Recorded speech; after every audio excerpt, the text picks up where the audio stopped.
আসসালামু আলাইকুম, শুভ সকাল। তো এভরিওয়ান, আজকে আমরা যেখানে থাকি আগাররং রিসোর্ট, এখানে আমাদের যে রিসোর্ট আছে তো রিসোর্টের নিচেই কুয়াশা পড়ছে। অন্য দিন বা অন্য সময় সকালে আমাদের এখানে কুয়াশা তেমন পড়ে না।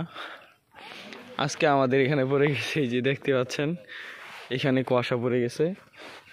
এর আগে আমি দেখি নাই, তো আজকে দেখলাম, সেজন্য ভিডিও করতেছি।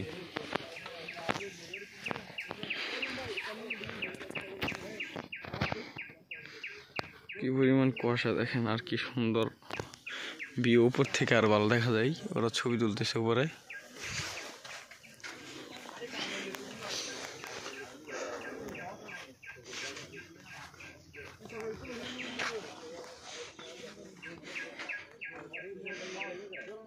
আজকে অনেক কুয়াশা হচ্ছে।